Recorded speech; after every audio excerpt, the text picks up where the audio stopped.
الشیطان الرجیم بسم اللہ الرحمن الرحیم وَقُلْنَا يَا آدَمُ اسْكُنْ أَنْتَ وَزَوْجُكَ الْجَنَّةَ، اور ہم نے کہا کہ اے آدم، آپ اور آپ کی بیوی جنت میں رہو، وَكُلَا مِنْهَا رَغَدًا حَيْثُ شِئْتُمَا، اور اس میں سے جہاں سے چاہو رغبت سے کھاؤ، وَلَا تَقْرَبَا هَٰذِهِ الشَّجَرَةَ فَتَكُونَا مِنَ الظَّالِمِينَ، اور تم دونوں اس درخت کے قریب بھی مت بھٹکنا وگرنہ تم ظالموں میں شمار ہونے لگو گے۔ حضرت آدم علیہ السلام کو جب اللہ رب العزت نے پیدا فرمایا اور کچھ وقت تک آپ کے پتلے کو خشک ہونے کے لیے چھوڑ دیا گیا، تو روایات میں آتا ہے کہ شیطان ابلیس روز وہاں سے گزرتا اور ٹھوکر مار کر دیکھتا اور جس میں سے بجنے کی آواز آتی، تو اسی وجہ سے قرآن پاک میں بجنے والی مٹی سے بنایا گیا انسان، تو اس کا تذکرہ ہے۔ اور پھر اپنے جی میں کہتا کہ نہیں، یہ کچھ بھی نہیں ہے، کوئی ایسا مسئلہ نہیں ہے، اور وہ آسمانوں کی اور زمین کی بطور خاص خلافت اور سلطنت کا متمنی تھا۔ تو جس وقت اللہ رب العزت نے حضرت آدم علیہ السلام میں جان ڈالی تو سر سے نیچے کی طرف روح نے حرکت شروع کی، تو چنانچہ جب اوپر والے دڑ میں جان آ گئی تو حضرت آدم علیہ السلام نے اپنے جسم کو دیکھا،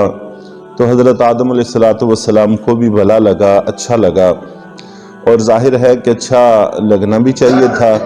اللہ رب العزت نے اپنے دست مبارک سے اس کو بنایا تھا۔ چنانچہ حضرت یوسف علیہ السلام کا حسن معروف اور مشہور ہے، ان کی شکل حضرت آدم علیہ السلام سے ملتی تھی، تو گویا کہ اللہ تعالیٰ نے آپ کو بھی بہت زیادہ حسن و جمال سے نوازا تھا، اور پھر جلدی سے اٹھنے کی کوشش کی۔ تو ابھی چونکہ نیچے والے دھڑ میں روح نہیں پہنچی تھی، سرایت نہیں کی تھی، تو اس لیے اٹھ نہ سکے، تو اسی وجہ سے قرآن پاک میں کہا گیا ہے کہ انسان جلد باز پیدا کیا گیا ہے، تو جلد بازی کرتا ہے۔ چنانچہ جلد بازی ہم سب کی طبیعتوں میں موجود ہے، تو لیکن کوشش کرنی چاہیے کہ حدیث میں آتا ہے کہ جلدی یہ شیطان کی طرف سے ہے، اور میانہ روی انسان میں ہونی چاہیے، سمجھ سوچ کر انسان کو قدم اٹھانے کی کوشش کرنی چاہیے۔ اور حضرت آدم علیہ السلام کو سجدہ کیا، اور یہ آپ کی عظمت شرافت کو ظاہر کرنے کے بعد پھر جنت میں آپ کو رہنے کی اجازت دے دی گئی، لیکن جنت میں حضرت آدم علیہ السلام کی ہم شکل چونکہ کوئی بھی چیز موجود نہیں تھی، اس لیے بعض روایات میں آتا ہے کہ اداسی محسوس کرتے تھے۔ چنانچہ اس سے پہلے حضرت آدم علیہ السلام پر نیند نہیں ڈالی گئی تھی، تو اس موقع پر اللہ تعالیٰ نے آپ پر گہری نیند ڈال دی، جس سے آپ سو گئے، اور پھر فرشتوں کے سامنے بھی اللہ تعالیٰ نے پردہ حائل فرما دیا، اور اس کے بعد اماں جان حوا کو حضرت آدم علیہ السلام کی بائیں پسلی جو دل کے بالکل قریب ہے اس سے نکالا، اور حضرت آدم علیہ السلام کے پاس وہ کپڑے میں لپٹ کر بیٹھ گئیں۔ جب حضرت آدم علیہ السلام اٹھے تو آپ نے اماں جان کو دیکھا، تو پوچھا کہ تم کون ہو؟ تو بہرحال اس کے بعد کافی کچھ روایات میں ہے، تو ان دونوں کو پھر کہا کہ اب تم جنت میں رہو اور رغبت سے کھاؤ پیو، لیکن یہ ایک درخت ہے، اس کے قریب بھی مت بھٹکنا۔ تو یہاں پر ممانت تو اصل میں کھانے ہی کی تھی، لیکن قریب بھٹکنے سے منع کر دیا گیا، تو اس میں اشارہ اسی طرف ہے کہ جس چیز سے منع کیا گیا ہو اس کے قریب بھی نہیں انسان کو جانا چاہیے، اور ایسے اسباب بھی اختیار نہیں کرنے چاہیے کہ خدا نخواستہ کسی وجہ سے اس میں مبتلا ہو جائے۔ اور خاص طور پر اس امت کے لیے تو حکم یہ ہے کہ فتنے آخرت میں ہوں گے اور بے تحاشا ہوں گے، اور ایسے ہوں گے جیسے تسبیح کا دھاگا توڑ دیا جائے اور ایک پر ایک موتی مسلسل گرتے ہیں، تو فتنوں کا نزول یوں ہی مسلسل ہوگا۔ ان حالات میں جو فتنوں کی طرف جھانکے گا، فتنے ان کو بھی اپنی طرف کھینچ لیں گے۔ چنانچہ گھروں کی چٹائیاں بن جاؤ، مسجد، گھر اور اپنے کام کی جگہ، ان کے علاوہ اور صرف دینی مقصد کے لیے، دین کی غرض کے لیے تو ہمارا آنا جانا ہو، عزیز و اقارب سے ملن ملاپ کے لیے، کوئی ثواب کے کام کے لیے تو آنا جانا ہو، محض تماشا دیکھنے کے لیے بھی انسان کو نہیں نکلنا چاہیے کہ یہ بھی فتنوں میں لپیٹ لینے والی چیز ہے۔ تو ان کو جنت میں رہنے کا حکم دیا۔ اب یہ درخت کون سا تھا، اس میں قرآن پاک نے کوئی وضاحت ارشاد نہیں فرمائی، اور احادیث میں بھی کوئی ایسی روایت موجود نہیں ہے جس کے بارے میں تسلی سے کہا جا سکے کہ وہ اس آیت کی تشریح ہے، اس آیت کی وضاحت ہے۔ تو البتہ کچھ اسرائیلی روایات سے اور اسی طرح کچھ ایسی احادیث جو اگرچہ سند کے اعتبار سے کافی کمزور ہیں، ان کو آیت کی تشریح قرار دینا مشکل ہے، لیکن بہرحال اس میں بعض میں گندم کا تذکرہ ہے اور بعض میں انگور کا تذکرہ ہے،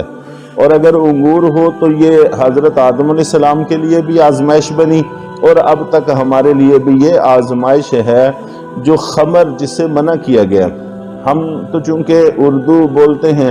اردو میں ایک لفظ بہت ساری چیزوں کے لیے بولا جاتا ہے، جیسے شراب ہے، تو شراب ویسے تو ہر پینے والی چیز کو کہتے ہیں، لیکن ہمارے ہاں جب شراب کا لفظ بولا جاتا ہے تو نشہ آور چیز ہے، تو نشہ سارا ہی منع ہے، اس میں کوئی شک نہیں، لیکن اس میں جو اصل حرام چیز ہے وہ خمر ہے جو انگور سے تیار ہوتی ہے۔ تو قرآن پاک نے بھی الخمر والمیسر، تو خمر کا لفظ استعمال کیا ہے، یہ انگور سے تیار ہوتی ہے، اور اس سے پھر ملتی جلتی جتنی چیزیں ہیں جو نشہ آور ہیں وہ ساری کی ساری منع ہیں، سبھی سے بچنے کی کوشش کرنی چاہیے۔ اور چونکہ ہمارے ہدایت کا اس چیز کے ساتھ کوئی تعلق نہیں تھا، اس لیے قرآن پاک نے اس کو ذکر کرنے کی ضرورت بھی محسوس نہیں کی۔ اور اگر تم اللہ تعالیٰ کے اس حکم کو توڑو گے تو ظالموں میں شمار ہونے لگو گے۔ فَأَزَلَّهُمَا الشَّيْطَانُ عَنْهَا فَأَخْرَجَهُمَا مِمَّا كَانَا فِيهِ، تو ان دونوں کو شیطان نے اس معاملے میں پھسلا دیا اور ان کو اس عیش کی زندگی سے نکال دیا جس میں یہ تھے۔ وَقُلْنَا اهْبِطُوا بَعْضُكُمْ لِبَعْضٍ عَدُوٌّ، اور ہم نے کہا کہ اتر جاؤ، حضرت آدم علیہ السلام، اما جان حوا اور ابلیس کہ بعضکم لبعض عدو، تم ایک دوسرے کے دشمن رہو گے۔ چونکہ ابلیس نے حضرت آدم علیہ السلام کے ساتھ بغض پالا اور دشمنی کی، تو یہ دشمنی قیامت تک برقرار رہے گی۔ وَلَكُمْ فِي الْأَرْضِ مُسْتَقَرٌّ وَمَتَاعٌ إِلَىٰ حِينٍ، اور تمہارے لیے زمین میں اب ایک مدت تک ٹھہرنا طے پا گیا ہے اور ایک وقت تک نفع طے کر دیا گیا ہے، اب تم زمین کے اندر جا کر رہو۔ چنانچہ ابلیس کے ساتھ یہ واقعہ پیش آنا، ایک تو ہمیں اس طرف یہ بتا دیا کہ یہ تمہارا ازلی دشمن ہے، دشمن کو دشمن سمجھے تو انسان حفاظتی اقدامات کرتا ہے، تو اس کو دشمن سمجھنا چاہیے۔ اور دوسری بات یہ ہے کہ اگر غلطی ہو جائے اور وہ تمہیں پھسلانے میں کامیاب ہو جائے تو فوراً توبہ کر کے اس گناہ کو معاف کروا لو۔ یہ انسان اول سے کروا کر ہمیں رہنمائی دی گئی ہے کہ تم یہ راستے کبھی بھی نہ چھوڑنا۔ چنانچہ اللہ تعالی ہم سب کو گناہوں سے بچنے کی توفیق عطا فرمائے۔ اگر خدا نخواستہ کبھی ہو جائے تو توبہ اور استغفار کر کے اس کو معاف کروا لینے کی توفیق عطا فرمائے۔